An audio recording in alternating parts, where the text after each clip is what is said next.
The broadcast is now starting. All attendees are in listen-only mode. Hi everyone, we'll begin in a couple minutes, but just to get you started, so welcome to those of you that are here so far.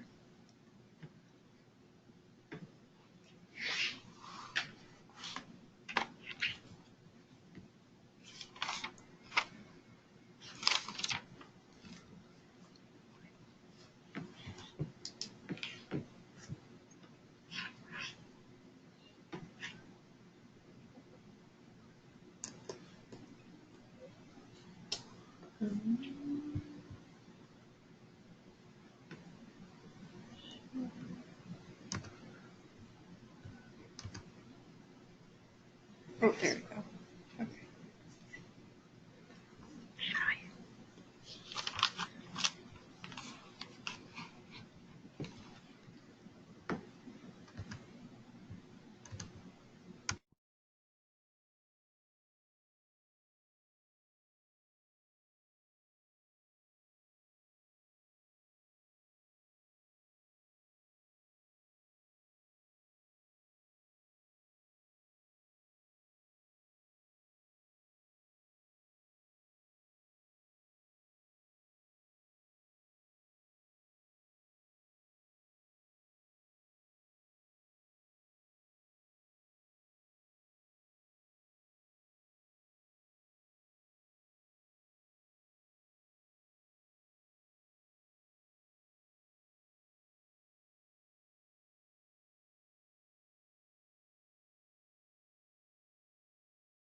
All right, hello everyone, and welcome to the AWARE webinar for today, Thursday, June 6th.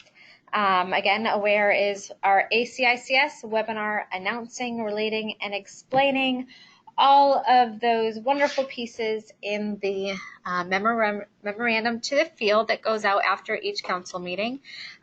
This one was a doozy, so we actually have a lot to go over today. If you have questions as we go through, you can enter them into the questions. We will try to answer some questions as time allows at the end. So I'm sure we'll have a few with some of these pieces here at the end.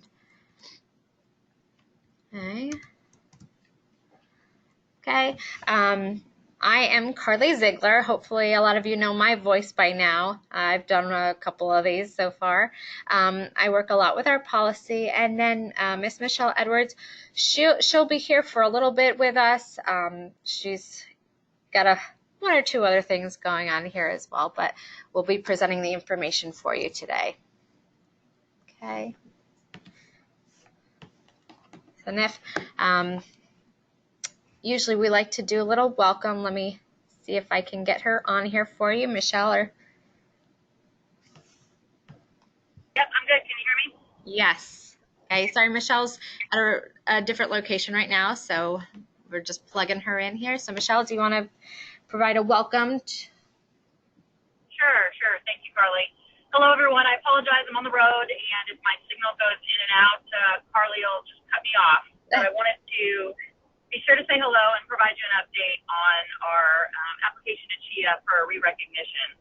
On Monday, Perlita and I, along with Rick Bennett, our chair, and Adrian Hobby, our vice chair, appeared before CHIA's Committee on Recognition. The questions were certainly tough and focused mostly around demonstrating educational quality at our institutions. There were a few questions about the past and lots of questions concerning our financial stability. For those of you that were at the annual meeting, we gave a treasurer's report and talked about, and I'm sure if you weren't at the annual meeting, you've read quite a bit about it in the last few days in the media, that we are expecting to have a budgeted loss of a little over $2 million this year. Obviously, you know that our operating funds come from sustaining fees, application fees, fees for visits, and our investment income as well. Our current financials, and as I've mentioned, show an agency that's recovering from large legal expenditures over the last 3 years, and couple that with the loss of membership in the past year due to closed schools, and those that have sought alternative accreditation has resulted in significant loss for us.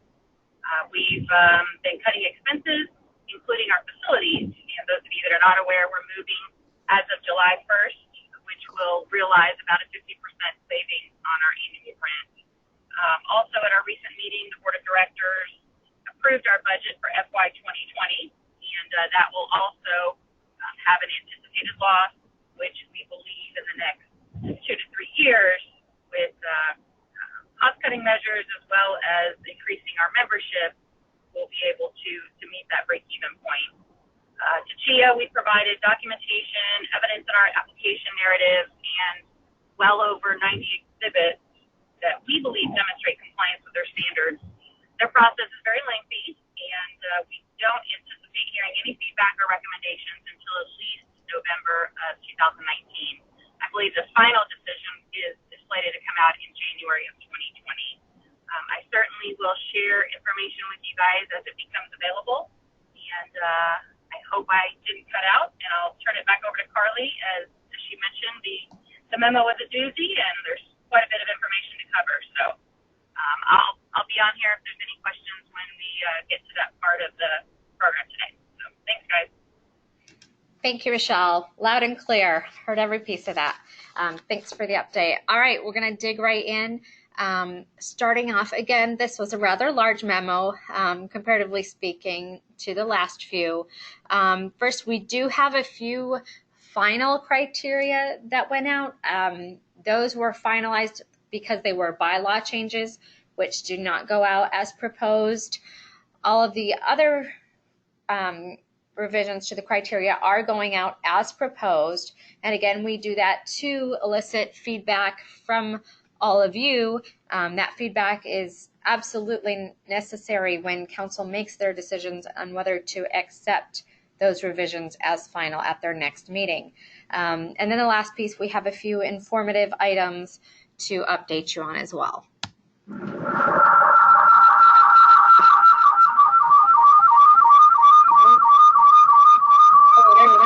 Feedback. Okay.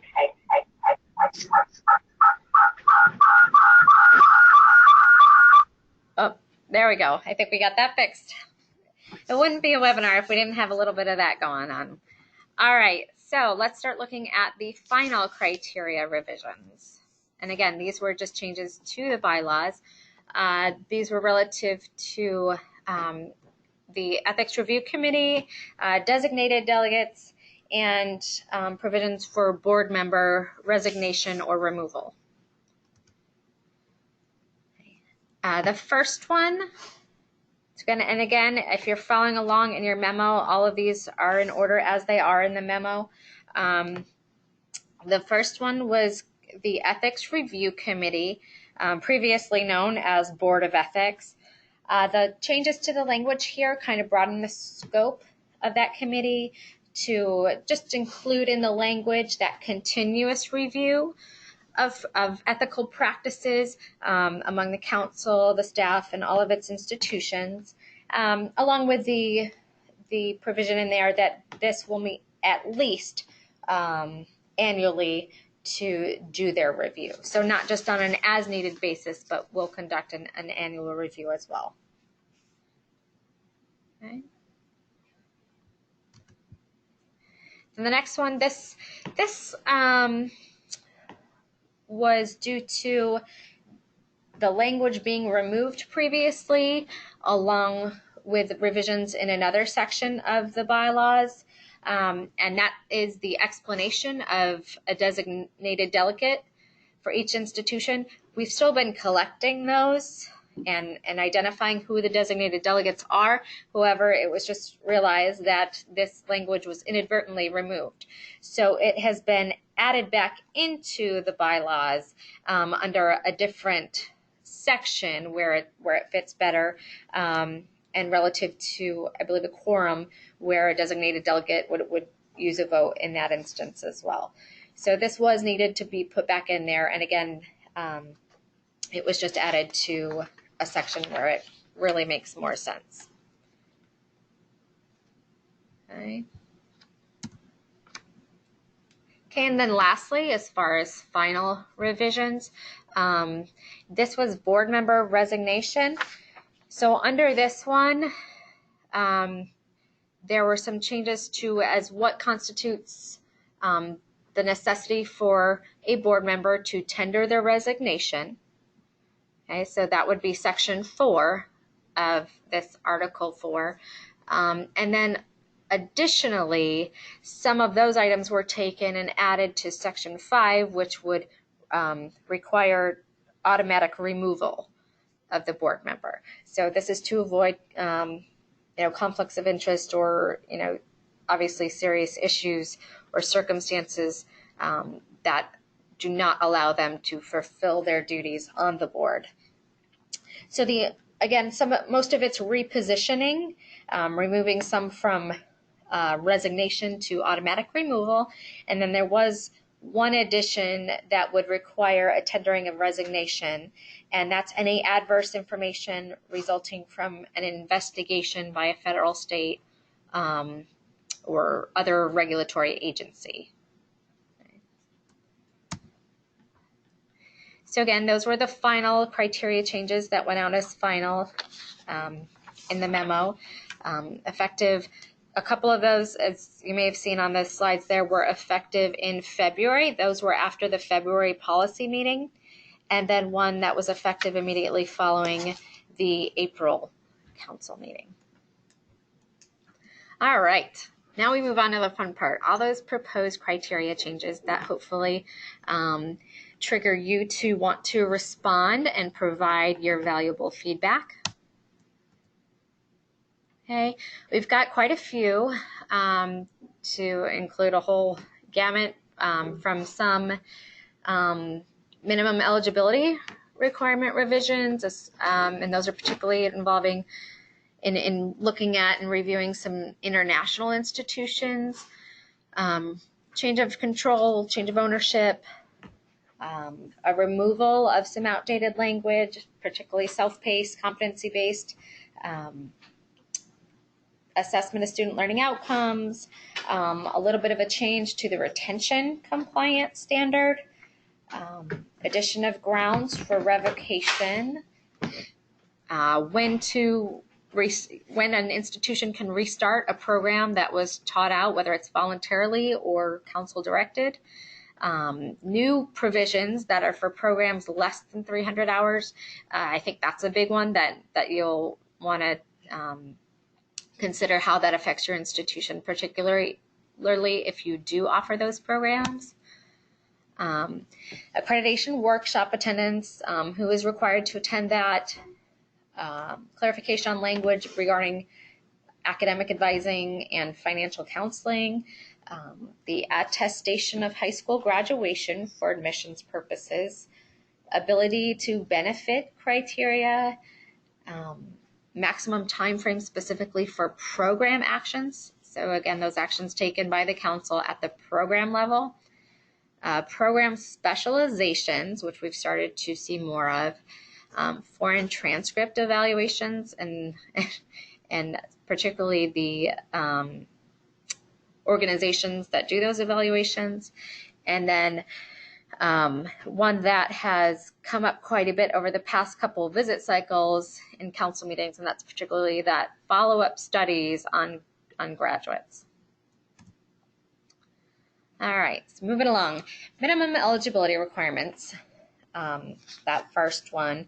So really this is the addition of a qualifier for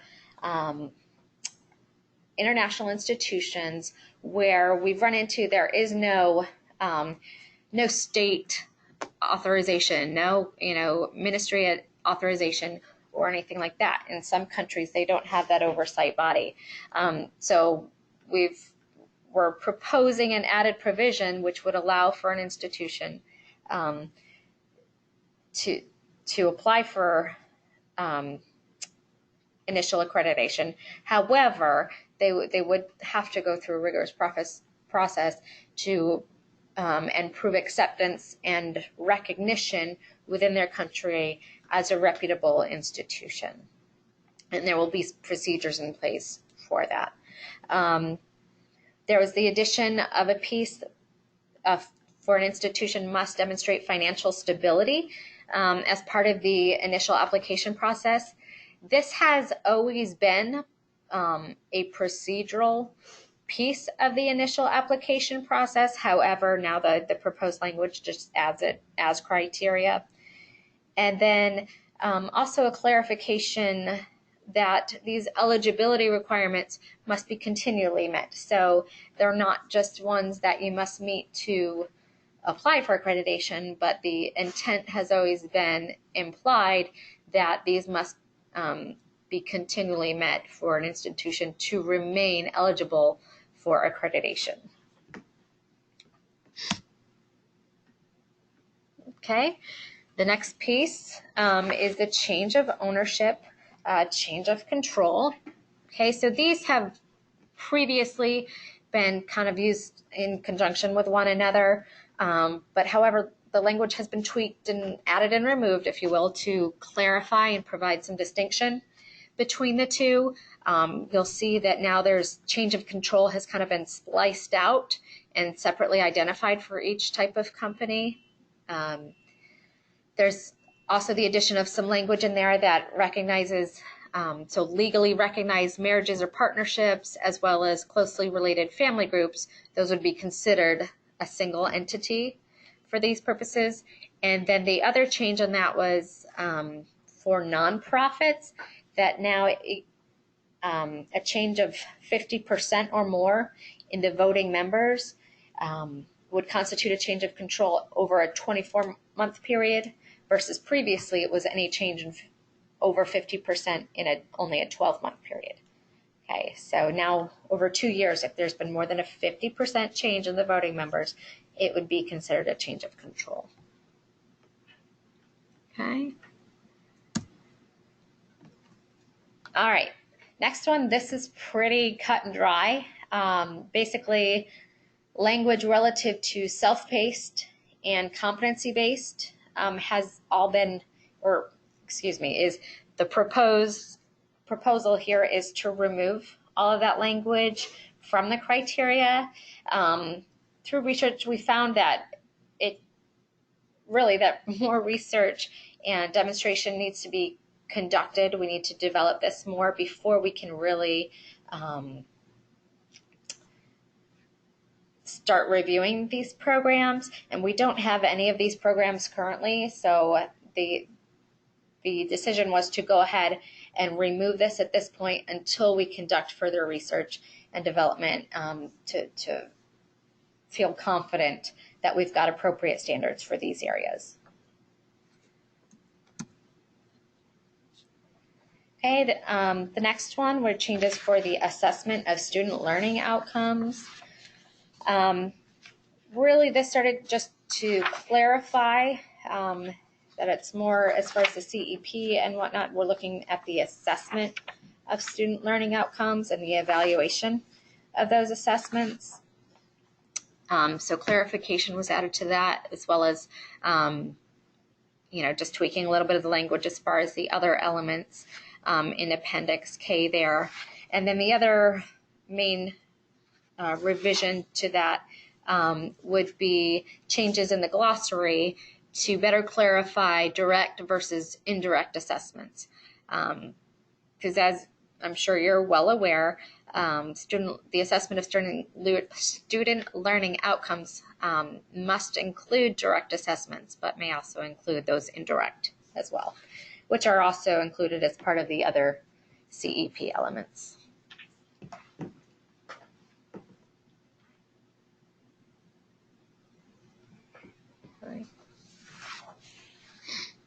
All right. And again, I see a few questions coming in, so we'll kind of get to those as we come to the end here for our Q&A session. Retention compliance standard is the next proposed change. This was done as a review of the rigor of our 60% compliance standard. In doing this evaluation, it was a review of 3 years of submitted CARs by the membership.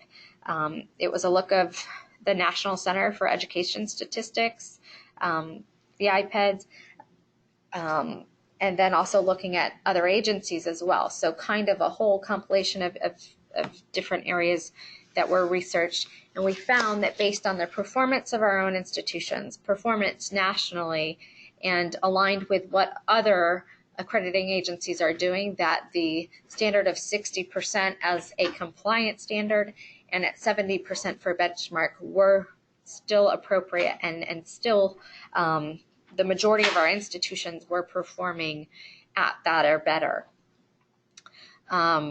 We did do a little tweaks. One is to add that compliance qualifier to make it clear, some clear distinction between the compliance standard versus the benchmark standard. We've seen a little bit of confusion regarding that. And then also we found that there really wasn't a significant need for a different retention standard based on program length. So we combined those. So there is now one single compliance standard, compliance and benchmark set of standards for retention for all programs at all lengths. Okay, bear with me here, guys. My voice is starting to fade, so I'll try to hang in there if you hang in there with me.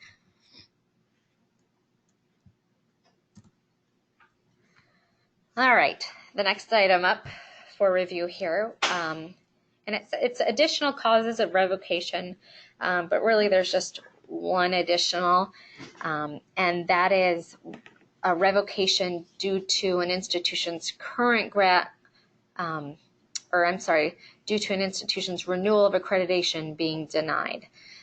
There was a need for this. It was found. So if an institution was up for renewal before an April council, and that was denied, rather than letting that institution remain an accredited institution all the way through December, they need to allow for, once that's affirmed, meaning the institution either appeals and it's denied or chooses not to appeal that decision, then upon that affirmed denial, then that would also allow the council to issue a revocation of the institution's current grant of accreditation. Okay, and then the other change to that was a revocation upon closing or the ceasing of operations. And previously it had been that the institution or campus were the only ones that could notify us. However, again, if they've closed or shut down, we don't always hear from them. So additionally, if we get notice from the U.S. Department of Ed, then that's acceptable notification as well.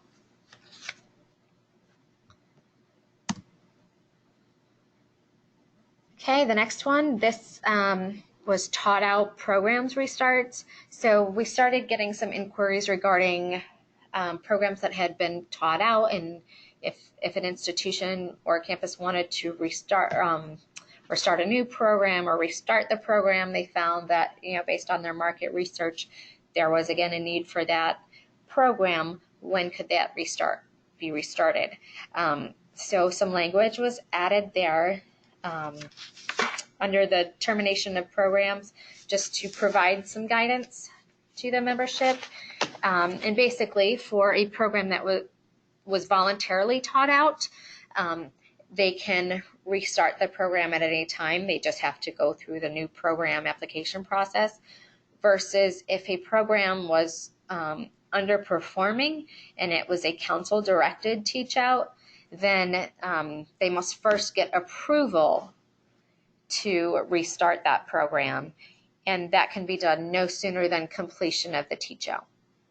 So all students would have to be completely taught out of the program before they could even apply for approval to apply for that program. Okay. So again, this was the doozy that I hinted at earlier, and this is the addition of a whole new appendix. We're basically trying to create a whole new book based on appendices. But this would be in a new appendix for those short-term programs, guys, that are less than 300 hours. And essentially the proposal here is to have two different classifications for these. One would be occupational and one would be avocational. So in case you hadn't guessed it, those occupational are those that are expected, have an occupational outcome. So your CNA, things like that. Those would be those would be approved programs and would be evaluated based on those areas that are in the memo there, specifically admissions and tuition, program oversight and instruction, and student achievement outcomes. Particularly for that is retention, placement, and licensure rates, obviously, where applicable. So that would be reviewed as a program. Now, if the institution decided to classify them as avocational, meaning these are just short courses offered for continuing education, professional development, or whatnot, these would not need to be approved. Okay, they would just need to be clearly disclosed as not accredited and identified as for what purpose, again, whether it's that continuing education, professional development, or whatnot. Okay, so again, that could affect some of you that, especially I know some of our medical programs that do have the short-term phlebotomy programs or CNA programs, things like that. So again, please provide your feedback and how this may impact your institution positively or negatively. Okay. Next is that lovely workshop attendance. This was a modification of the language to require attendance of the chief on-site administrator. So previously, the language, I believe for some it was the on-site administrator or the self-study coordinators.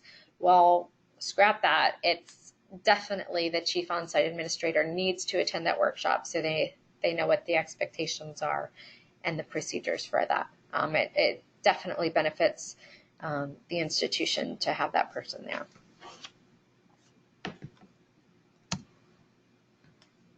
Okay, the next piece, this was done to a few sections to provide clarification on the expectations for what's advising versus counseling versus the financial counseling. So we've tried to clean up some of the language to make it clear that for academic advising and then financial aid counseling.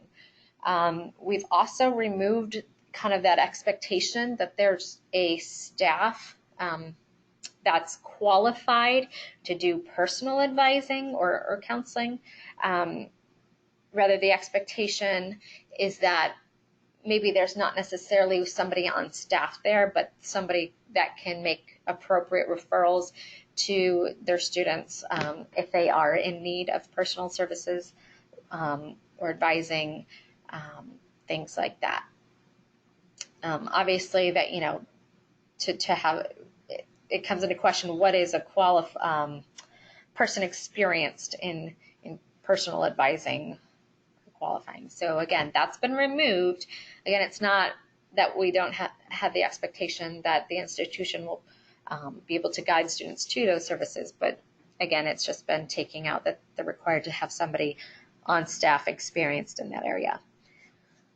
And then also, we basically took the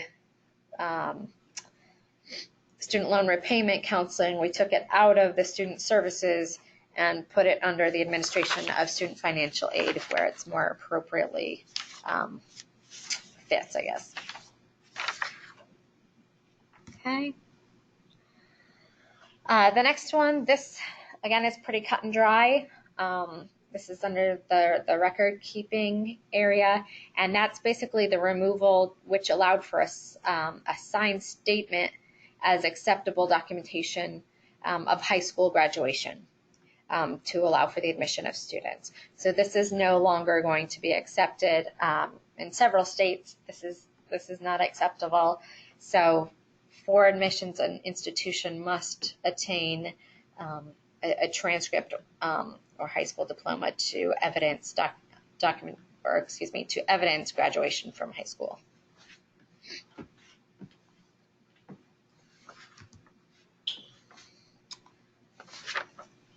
All right, this was ability to benefit. So as we've started to see more with the Career Pathways program and more institutions accepting students under the ability to benefit classification, once again, we did a review of the criteria, and based on that review, there was not a need for significant revisions. However, the one area that we felt would strengthen the criteria is to just clarify, and this was an understanding, but we wanted to make sure it was clear that students can only be admitted under that determination if they receive a passing score on one of those ATB tests that's approved by the Department of Ed. And they have that list of tests, but again, making sure that that is the only provision for our criteria, which would allow students to be accepted under that.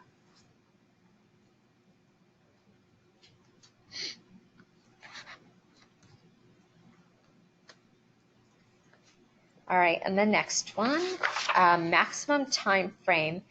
So then this is again based programmatically, if you will, for actions taken on programs.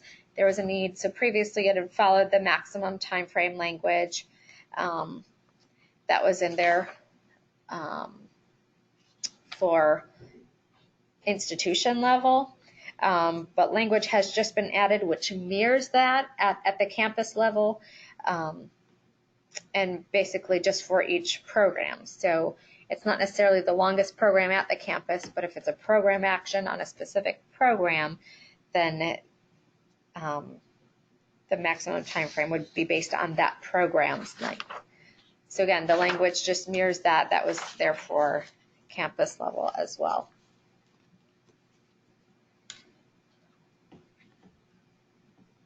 Oh, I'm sorry. The other piece there was the removal of 2-1-807, and that was program length and tuition fees. That was pretty much outdated language that procedurally wasn't in use, so we removed that from the criteria. So there are other measures for that.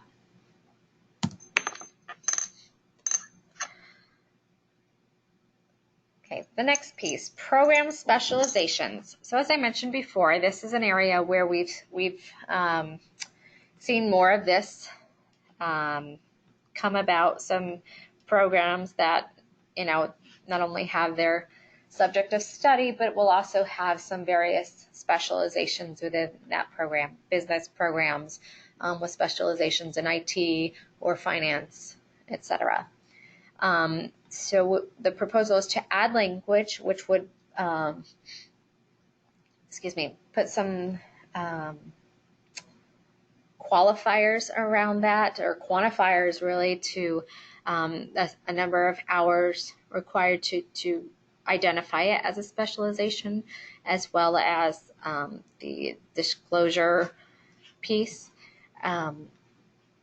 So outside of the concentration coursework, they must have a certain amount of hours, and that's designated at each level, whether it's occupational associates, academic associates, bachelor's or master's degree level, a certain number of hours, semester or quarter, of how many hours are required for a specialization. And again, that must be outside of the concentration coursework that counts as those hours. And then any specializations must also be identified in the catalog as far as what courses are part of that specialization. Okay. So again, that's another one that we need feedback on if that impacts your institution as well.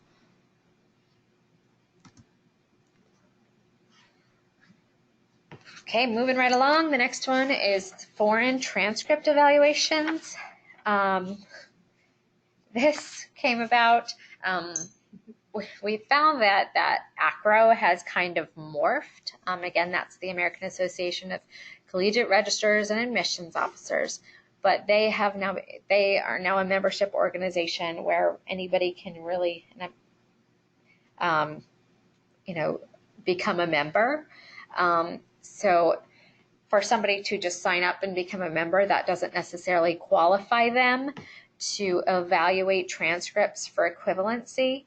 And we found in reviewing our language that our language was foggy, as it said, a member of any of these organizations. Whereas the only acceptable evaluations from ACRO are not done just by a member, but rather by their own department, which is International Education Services. So we put some clarification in there that it must be done by either their own International Education Services or by members of the other agencies of ACE or NACIS. So hopefully that clarifies and any misunderstanding that we found there.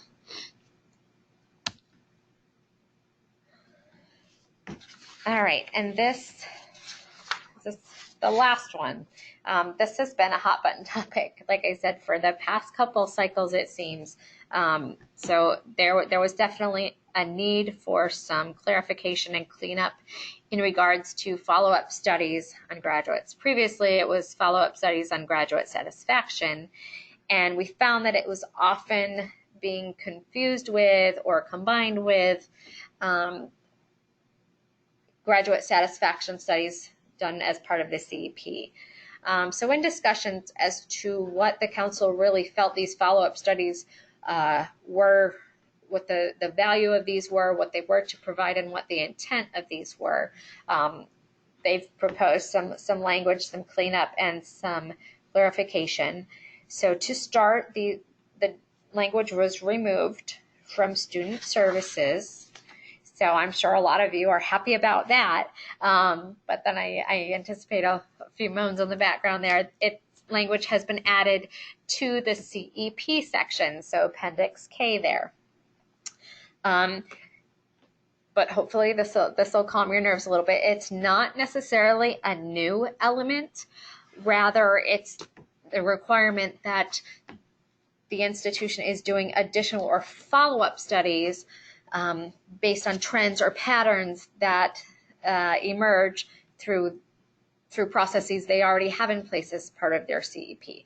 So based on their data collection, if they find these trends, then they will conduct those follow-up studies to do further, to collect further data and do further analysis to review these. And again, we'll have further information on that as well, but it's also available in the glossary. Also provides a definition of what that follow-up is.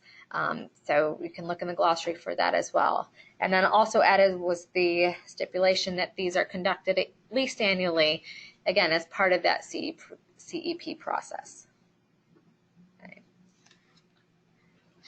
So hopefully that provides some clarification and helps people who are kind of doing it that way already. Okay. But it also keeps the intent that the institution is able to do some deeper studies, such as case studies, trend analysis, and whatnot, on that valuable information. Okay, so that's it as far as the proposed. Like I said, 1, 2, or 27 items in that piece. So hopefully you've been able to review that all. Just some informative items to remain. Some of the usual plugs we have as far as our systematic review, the workshop coming up, and whatnot. Again, we're conducting our systematic review. We actually we held onto some of our items from the previous year, and we are working with some specialists and groups to do a review, an extensive review of our distance education piece. And that's part of that non-traditional section, Appendix H. And as you saw from the removal of the self-paced and also the competency-based, that was part of the review of that non-traditional education, that Appendix H. But we're doing a further extensive review on the distance education. Appendix F, English as a second language, and standards relative to our international institutions. So kind of an overall review of standards relative to those institutions. As usual, if you have any feedback or specializations in these areas and have any, anything to provide, please feel free to contact myself. Again, that's Carly Ziegler, K. Ziegler, at ACICS.org. We truly value that feedback, and as part of our process, would certainly make that known to the council when they do the review. We should have some proposed language out by the end of this year for those areas. All right, and then you asked and we listened for many of you regarding PVP, third-party verifications. ACICS and the council will be accepting up to 10% of the campus's placements already submitted to the PVP as of October 14th, 2019.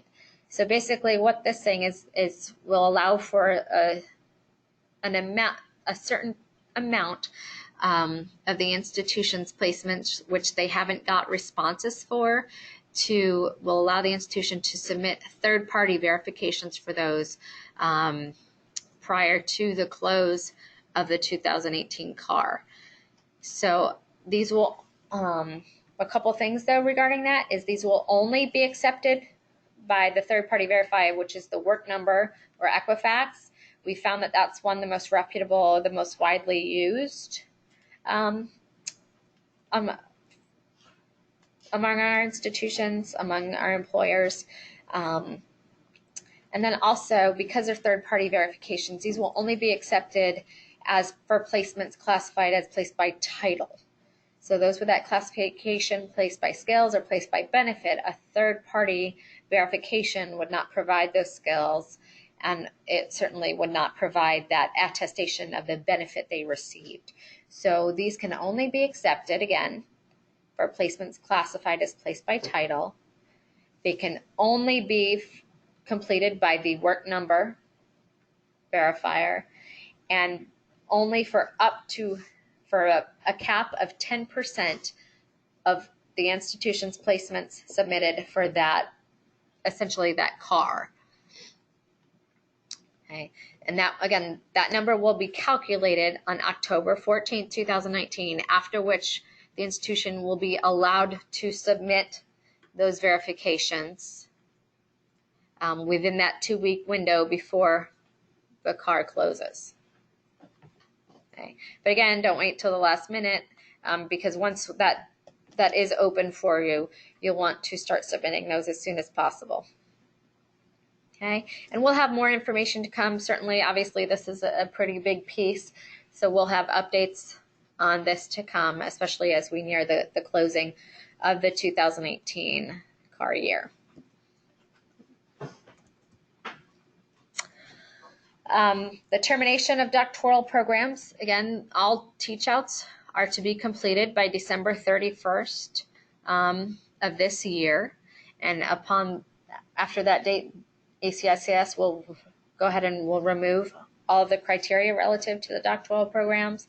So this has gone out several times. Institutions with doctoral programs have received communications at least a couple times. So this is certainly no new information, but rather just a reminder here to ensure that those are completed. Okay. The next renewal workshop, for those of you that are anxious to mark it on your calendars, is Tuesday, September 12th, and that'll be here in DC. Registration information is already available on the website, so if you're good at planning ahead, go ahead and get that started. Okay, and then lastly, my plug that I like to give 10,000 times over is please, please, please, if you do have feedback or information on how this may impact any institution, please provide your feedback via that link that is in the memo to the field. We take that feedback and it goes directly to the council to be considered when they look at this proposed language and whether to make it final. Really, the feedback that we get from the field is the basis for those decisions. So please, please, please go provide your feedback and review that information.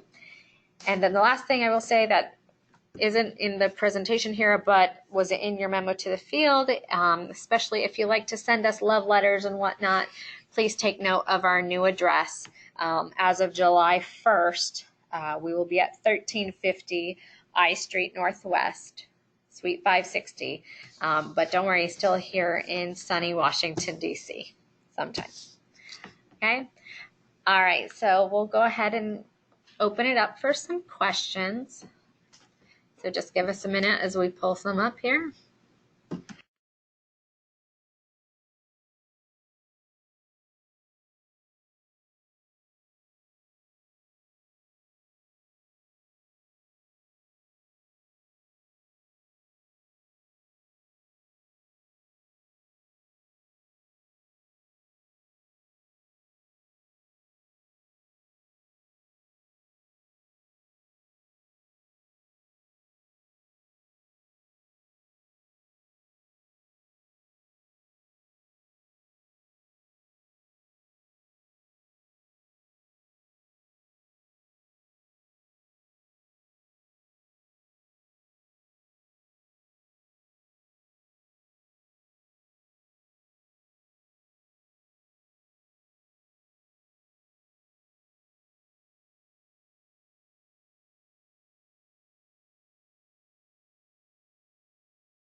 Okay, so first question here. So please clarify, maximum time frame will no longer be 150%. So this is for,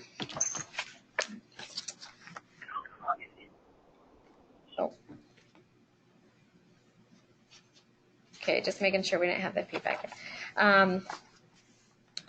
So I guess I'm not sure oh, that's as far as the council actions. Let me bring it up here.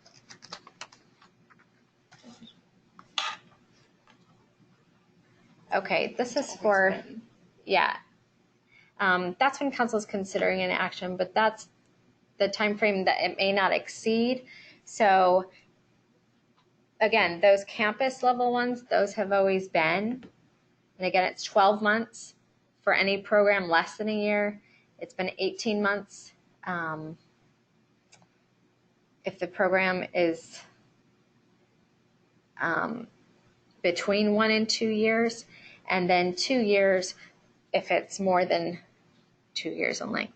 So that's how long the institution, or I'm sorry, the council will consider the institution before their clock runs out, if you will. And now the only change there is just that it's been added to the program as well. So again, that campus level language hasn't changed. That's always been there, but it's just been added at the program level as well.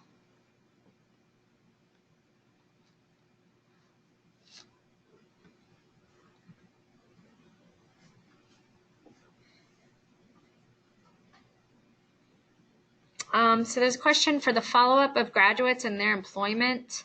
How far into the future? I'm not quite sure what your question is there. If you're talking about the follow-up studies, there's no time stipulation there. If you're talking about, yes, placement, obviously that would be as soon as possible.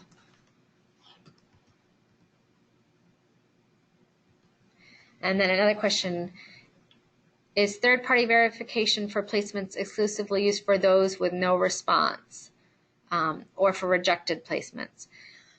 So specifically, that the new procedure is for those which have garnered no response. The contesting feature that's in the PVP now, that's already in play, that allows for third-party verifications as long as it appropriately meets the need. So for instance, if it's a placement that's by skill, and questioning whether the student's using the graduate is using the majority of skills, a third-party verification wouldn't provide that information. So as long as it's suitable, then yes, a third-party verification could be used for those. Those contested ones would not be included as part of that 10%.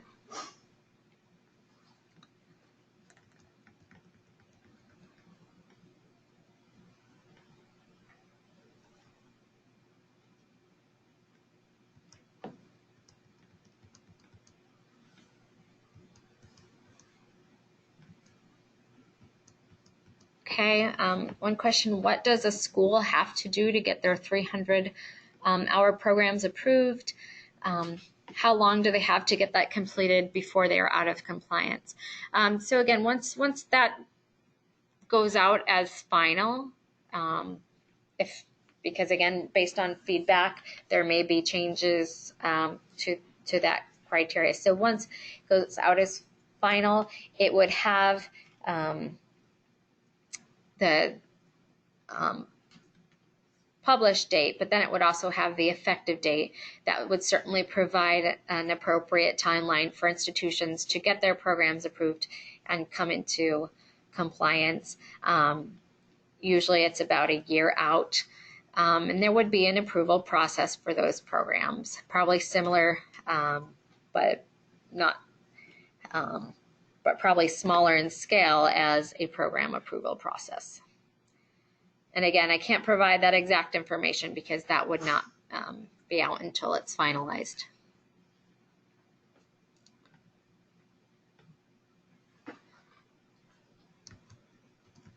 Okay.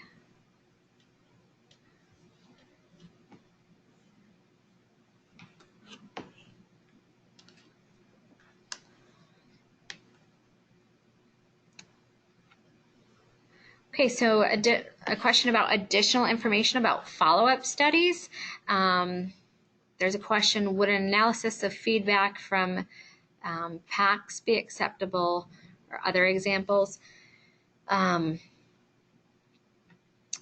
So I guess if this analysis comes from again, data identified, and as an additional review of that data from the PAC, I would think that that would be an acceptable follow-up study. So really it's just, again, the identification of some of that data that basically the institution says, hey, this is interesting in how it applies to our institution. Let's do another focused study, a focused review. If an institution, upon collecting data surveys from students, finds that the majority of their students are working single parents, well, obviously that's going to help them tailor their scheduling, and some of their student services as well. And that's just one small example there. But anything that the institution identifies as an area of interest that they need to do a follow-up study for. Hopefully that provides a little more insight there. And I'm sure somebody else could think of a better example, but we'll work on it.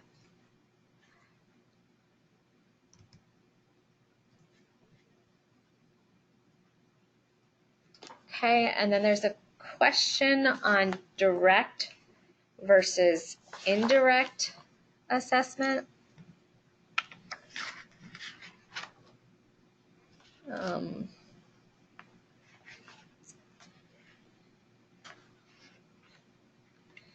And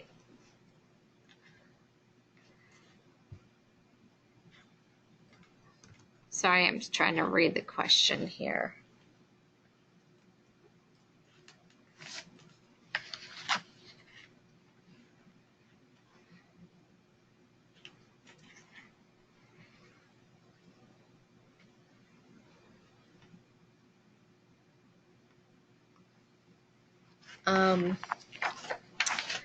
I don't know if this was finished. So the statement from a professor that talks about, so your indirect assessment is more of like your surveys, student satisfaction surveys, graduate satisfaction surveys,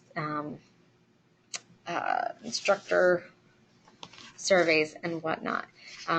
Your direct assessments, again, are your pre and post tests, your evaluation checklists, capstone projects, licensure pass rates, things like that.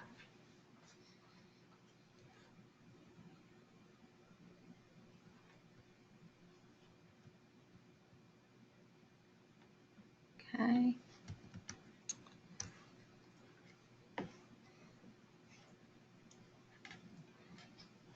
Okay, and I'll give another minute. I think that's the majority of our questions. I'll give another minute for any further questions.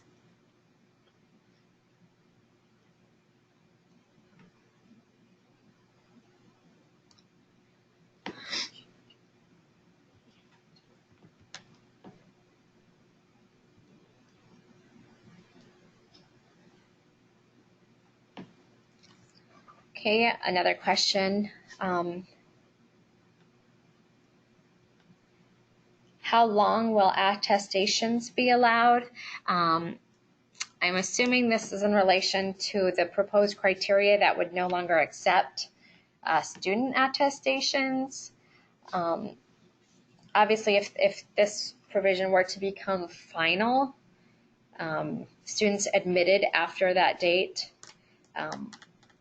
would be required to have evidence of high school graduation other than an attestation. So I would say, based upon whenever that criteria becomes final, again, they'll have the effective and date in there. But I would certainly expect that no later than that final date is when that would become effective.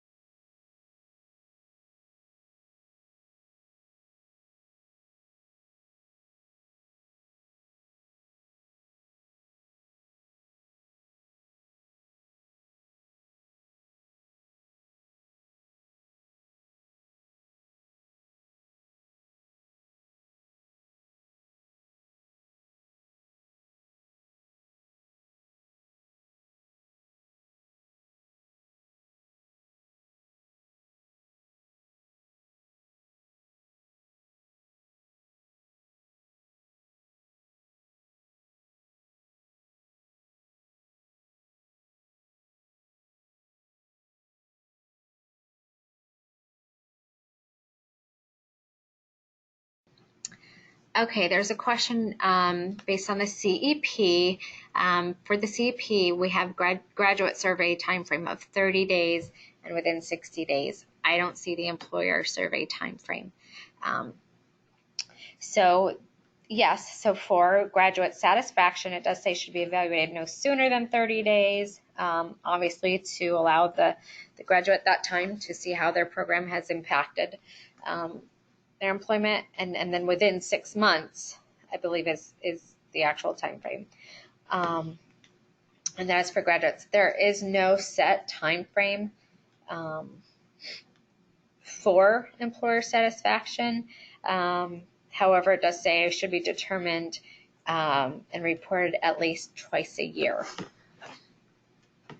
So no, it does not have to be at that same after 30 days, but within 6 months for employer satisfaction. Another question, would employer satisfaction survey act as follow-up to graduates? And again, I'm assuming that's a question based on the follow-up studies piece. And essentially, I would say no, unless, again, it's targeted based on feedback from a specific set of graduates, which you then employed these employer surveys to do a follow-up, to collect follow-up data on that. So if that were the case, then it would be an appropriate use of follow-up studies. However, if it's just a blanket survey to employers with no specific follow-up, then it would not be considered follow-up studies.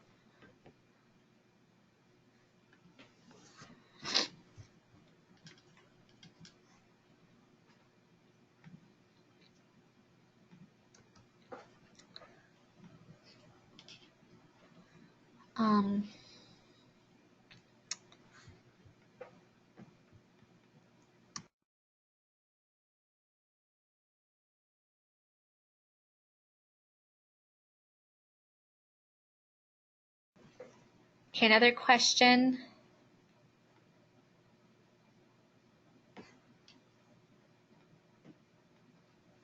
So does a third-party verification replace the PVP validation of their system? So the third-party verification, again, those would not be submitted for any that have already been verified. So for any that have been verified and validated by ACICS, then you would not want to submit a third-party verification for that. Right. So those would only be acceptable for non-responders. So if there's no response from the graduate or the employer, then you would be able to submit a third-party verification, again, from Work Number or Equifax, if you will, for up to 10% of all your placements you've already submitted to the PVP for that year. Okay. So it wouldn't replace any validation, but that would be considered as long as it matches the title for which they were placed, and you know that it was sustainable. So then it would be considered a valid placement.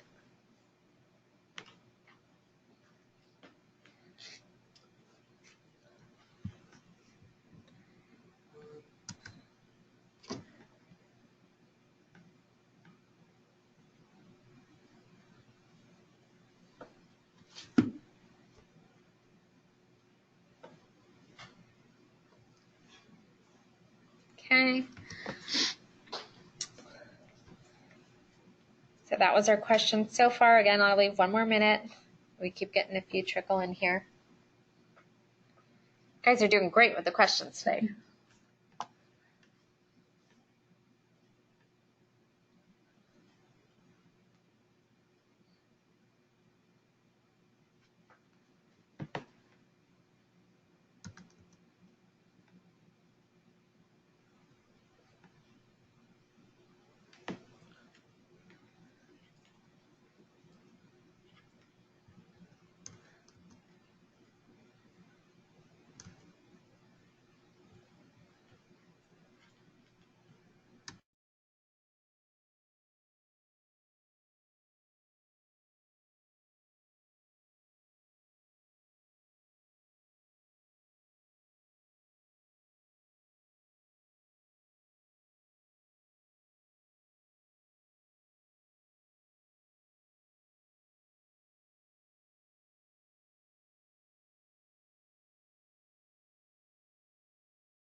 All right, so I think that's it for our questions. So we'll go ahead and conclude today's AWARE webinar. Again, if you think of further questions or if you have, again, that feedback, please provide that valuable feedback in that SurveyMonkey link that's in your memo to the field. Okay. All right, ladies and gentlemen, again, thank you for attending the webinar, and I'm sure we will be talking to you soon. Everybody have a great day and a good weekend.